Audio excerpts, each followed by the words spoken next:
dipersembahkan oleh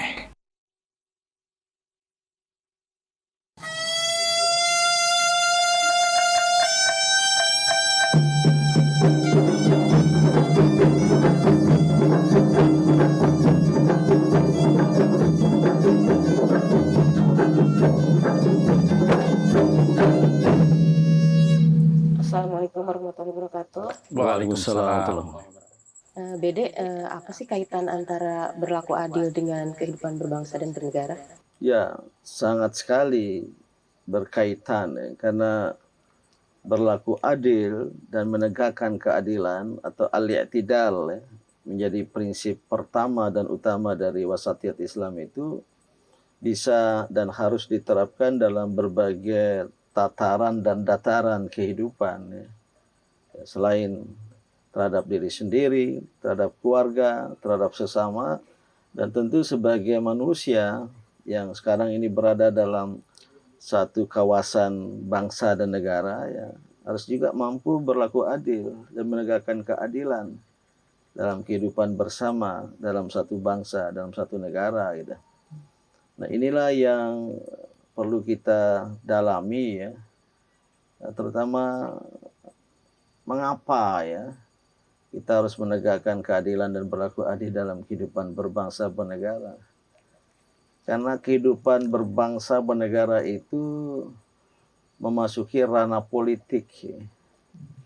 Jadi negara itu ada karena kesepakatan bersama dari seluruh elemen unsur dalam sebuah bangsa bersepakat mendirikan negara dengan dasarnya tertentu, dengan konstitusinya tertentu. Maka sangat mungkin terdapat perbedaan pendapat. Waktu mendirikan negara bersepakat, tapi begitu terwujud negara, mulai terjadi perbedaan pendapat. Maka isu keadilan itu menjadi penting. Sering ya, terutama yang diberi amanat sebagai pemangku amanat tidak menegakkan keadilan, maka akan diprotes oleh terutama rakyat warga negara, atau berlaku adil ya, oleh elemen dalam masyarakat, dalam negara ya, terhadap sesama. Itu juga masuk dalam pembahasan kita tentang berlaku adil dalam kehidupan berbangsa dan bernegara. Gitu. Ya, Bede, mungkin kalau ada kata-kata berlaku adil, berarti ada kejadian tidak adil yang mungkin terkait dengan kehidupan sosial maupun ekonomi di masyarakat ya. Bagaimana mensinkronkan? Itu jelas ada dan akan selalu ada ya. Karena dalam sebuah negara, sebuah bangsa itu banyak kelompok. Maka ya selalu ada dan pada kenyataannya ada kesenjangan ekonomi. Ya. Itulah ya, para pendiri bangsa dan negara Indonesia ini dengan segala kenegarawanan, kearifan dan kebijaksanaannya menyepakati ya sila penting dalam Pancasila menjadi sila terakhir ya. Maka ya selalu menjadi kenyataan dan oleh karena itu mengapa ini harus terus dibicarakan ini penerapan keadilan, baik kita berlaku adil atau bagi yang memegang amanat menegakkan keadilan dalam berbangsa bernegara agar jangan sampai terjadi ketidakadilan. Karena kalau jika terjadi ketidakadilan, kesenjangan, ketimpangan, ini akan menggoyahkan sendi-sendi kehidupan berbangsa bernegara. Konflik dan pertentangan terjadi antar warga negara dan pada ujungnya ya ada konsep, ada istilah failed state, negara gagal, yang bisa meruntuhkan kehidupan berbangsa negara, dan saya kira terjadi ya. Apakah dalam menegakkan keadilan berbangsa bernegara ini hanya ditegakkan oleh pemangku? Ya oleh semua pihak. Tentu yang paling bertanggung jawab adalah pemangku amanat. Siapapun mereka, pada tingkat apapun, pusat, provinsi, kabupaten, kota, ya. Karena mereka diberi amanat. Dan pemberian amanat itu salah satu mandatnya menegakkan keadilan ya, di atas semua rakyat warga negara. dia harus menjadi orang figur yang berada pada posisi di atas dan untuk semua kelompok. Fauqul jami walil jami. Itu yang diamanahi oleh sila keempat itu. Kerakyatan yang dipimpin oleh hikmah kebijaksanaan. Dalam permusyawaratan. Hikmah kebijaksanaan penuh dengan hikmah. Dia begitu terpilih bukan milik partai. Dia adalah mandataris rakyat. Dan dia adalah sejatinya khadimur ra'iyah. Pelayan untuk rakyat. Ini idealnya menurut sila keempat dari Pancasila. Dan oleh karena itu berlaku adil dan menegakkan keadilan dalam kehidupan berbangsa bernegara, pertama dan utama oleh pemangku amanah, tapi rakyat pun perlu berlaku adil, tidak boleh sewenang-wenang atas nama demokrasi, tapi kemudian melanggar juga konstitusi.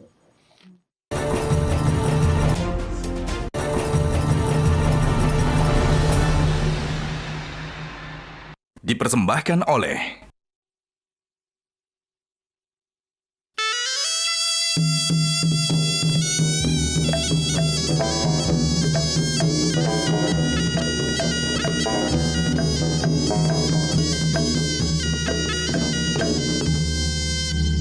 Ya Anda, jadi dalam pandangan Islam itu, apakah ada hambatan-hambatan untuk kita bisa menegakkan keadilan?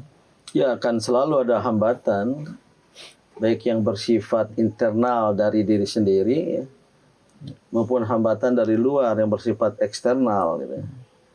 Namun itu bisa diatasi kalau kita memahami dan menghayati betul esensi dari keadilan. Al-i'tidal ya. Kalau secara simbolik al-i'tidal jadi rukun salat ya. Bangun dari ruku, Ya. setelah menunduk, bangun dari ruku tegak, tapi harus menunduk lagi bahkan ke bawah sujud. Oh, gitu. Itu menggambarkan menegakkan keadilan tidak bisa semena-mena. Tidak bisa sewenang-wenang ya. Dan oleh karena itu, kendala yang paling utama pertama dari diri sendiri. Karena manusia sangat rentan untuk terjebak kepada lawannya keadilan, yaitu kezaliman. Ya. Lawan dari al-adlu, keadilan, adalah az-zulmu, ya, kegelapan. Zolim itu ada kegelapan. Orang yang berlaku zolim, aniaya, itu bagian orang yang gelap ya, mata kepala dan mata hatinya. Dan oleh karena itulah ya, hambatan yang pertama-tama dari diri sendiri. Oleh karena itu ya, penegakan keadilan dan berlaku adil pertama dan utama harus mampu menyingkirkan hambatan-hambatan itu. Ya, berarti untuk menegakkan keadilan juga harus memiliki kekuatan ya, semua pemangku kepentingan maupun rakyatnya gitu. Nanti kalau sudah terwujud keadilan itu seperti apa ya? Ya, situasi adil. Artinya ada keamanan, ada ketentraman, ada kedamaian, sesuatu yang lumrah ya, otomatis ya. Tapi yang paling penting bukan soal apa yang akan terwujud ya. Tapi konsep keadilan itu yang secara harfiah adalah wada'u syai'in fi makani, sudah berkali-kali kita suarakan, yaitu meletakkan sesuatu pada tempatnya, maka harus dipahami apa yang menjadi namanya tempat itu. Ya, bersikap adil sesuai dengan proporsinya gitu. Maka dalam literatur pemikiran politik Islam ya, syarat bagi seorang pemimpin, calon pemimpin adalah berlaku adil, istilahnya itu al-adalah ala syurutiha syamilah, atas dasar-dasarnya yang menyeluruh. Ya, artinya jangan sebagian, jangan parsial, tapi keadilan yang bersifat komprehensif, yang bersifat integral gitu. Dan ada syarat-syaratnya. Yang ketiga ya, berlaku adil dalam kehidupan berbangsa dan bernegara itu harus sesuai dengan kesepakatan, sesuai dengan konstitusi ya. Karena dalam konstitusi, apalagi ada dasar negara di dalamnya, keadilan sosial bagi seluruh rakyat Indonesia. Itu yang saya sebut tadi. keadilan yang menyeluruh gitu. Maka penegakan keadilan dan perlakuan adil oleh setiap orang, baik pemangku amanat termasuk rakyat, ada kewajiban juga untuk berlaku adil ya. Harus sesuai dengan isyarat, amar, keputusan dari konstitusi itu sendiri.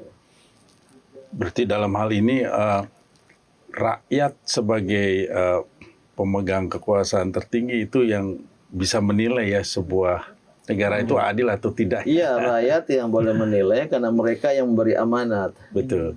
Tapi rakyat kan sudah ada wakilnya. Iya. Nah, Dalam negara demokrasi ada lembaga perwakilan rakyat. apakah wakilnya itu Lewat sudah mewakili? pemilu, maka rakyat yang seharusnya ya, pertama dan utama ya bisa melakukan pengawasan terhadap penegakan keadilan karena mereka adalah yang mewakili rakyat.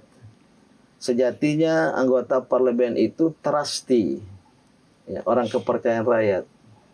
Sering terjadi anggota parlemen, saya sebut parlemen, karena dia bukan trustee, Ya. bukan orang kepercayaan, al-umana bahasa Arabnya, al-amin, amanah, al-umana, mereka umana. Tapi mereka dalam bahasa Inggris hanya delegate, utusan. Ya, al-wufud, hanya diutus dan sering setelah itu selesai. Kontrak dengan rakyat pemilih telah berakhir dengan berakhirnya pemilu itu sendiri. Padahal belum tentu, belum berakhir. Selesai. Belum selesai, harus berlanjut ya. Dan wakil rakyat inilah yang seharusnya memberikan pengawasan secara teoritis, normatif. Anggota Parlemen Indonesia salah satu fungsinya selain legislasi, kemudian budgeting adalah pengawasan. Pengawasan. Supaya rakyat nggak usah mengawasi. Bukan anggota parlemen yang diawasi ya, terbalik. Iya. Sehingga rakyat nggak perlu mengawasi, nggak perlu datang berdemo di depan kantor kompleks parlemen, ya. Karena anggota parlemen sudah bisa membaca hati nurani rakyat, sudah bisa merasakan denyut jantung aspirasi rakyat. Itu yang kemudian disuarakan, terutama terhadap pemangku amanat. Ini juga salah satu bentuk ya dari berlaku adil dalam kehidupan berbangsa dan bernegara, dan tentu juga sekali lagi berlaku adil oleh rakyat warga negara itu sendiri. Jangan melampaui batas. Kalau sudah begitu amanatnya jangan minta lebih.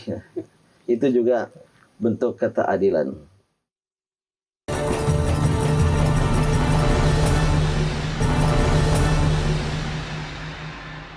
Dipersembahkan oleh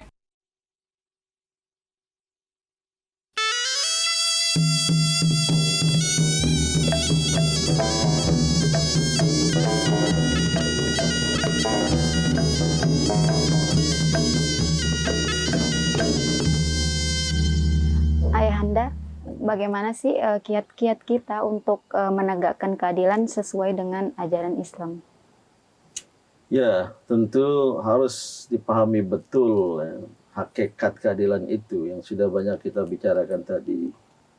Antara lain, ya, sesuai dengan pengertiannya, meletakkan sesuatu pada tempatnya. Jadi bersikap proporsional. Sesuai dengan proporsi.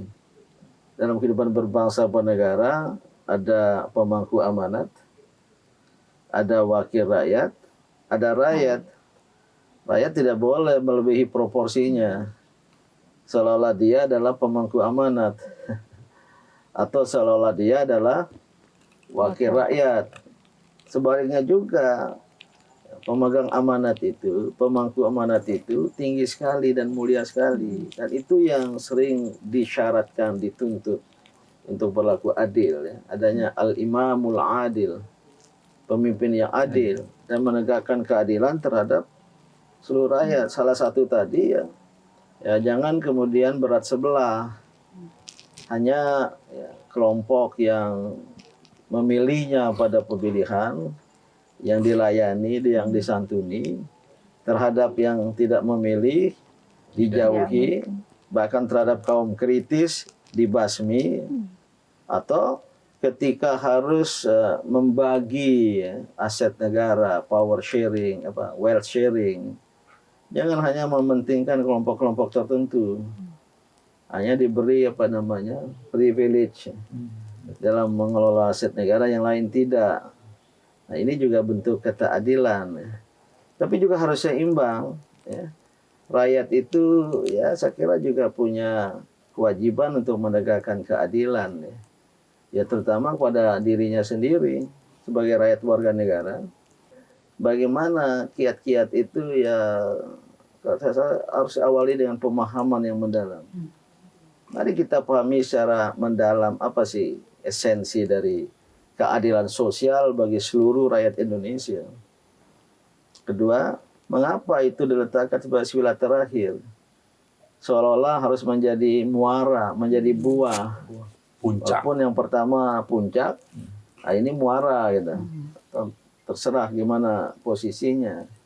Maka perwujudan keadilan sosial sebagai sesuatu yang ya sangat-sangat mulia, sangat-sangat penting, dan itu adalah tanggung jawab bersama, ya. Termasuk dalam perspektif pemikiran politik Islam, ya. Berlaku adil dengan syarat-syaratnya menyeluruh itu bukan hanya oleh calon pemimpin, ya. Ahlul a'immah yang akan jadi pemimpin, syaratnya berlaku adil. Tapi kepada istilah bahasa Arab ahlul ikhtiar, yang punya hak memilih, berarti wakil rakyat ya. Dia harus memiliki wawasan dan kemampuan berlaku adil yang menyeluruh ala syuruti hasyamilah, atas syarat-syaratnya yang komprehensif. Gimana? Jika tadi disebut bahwa keadilan sosial bagi seluruh rakyat Indonesia itu adalah muara, berarti untuk menuju ke sana itu berarti jalan yang sangat panjang. Oh ya, pencapaian cita-cita nasional itu kan tidak simsalabim, tidak instan, adalah long march. Kalau dalam konteks Pancasila, keadilan sosial bagi seluruh rakyat Indonesia diletakkan terakhir, dan saya pakai istilah muara ya. Yaitu dan memang sesuai dengan cita-cita nasional Indonesia yang merdeka, bersatu, berdaulat, adil dan makmur. Ada keadilan di situ. Maka 1, 2, 3, 4 itu jalan ke sana. Mulai dengan ketuhanan yang Maha Esa dengan agama. Jangan abaikan agama. Nggak mungkin negara Pancasila akan tegak tanpa agama, karena ketuhanan yang Maha Esa, kecuali mau diubah. Ya, itu tauhid menurut orang-orang Islam, kemanusiaan, persatuan, termasuk juga kerakyatan yang mungkin bersifat apa istilahnya instrumental ya, sebagai alat, sebagai wasilah ya, sehingga ya, keadilan sosial itu akan terwujud dengan itu. Keadilan sosial, ada keadilan ekonomi, tapi juga harus ada keadilan politik. Bung Hatta memahami pasal 33 itu harus secara berimbang dan bersama. Adanya keadilan ekonomi dengan keadilan politik. Inilah berlaku adil dalam kehidupan berbangsa dan bernegara.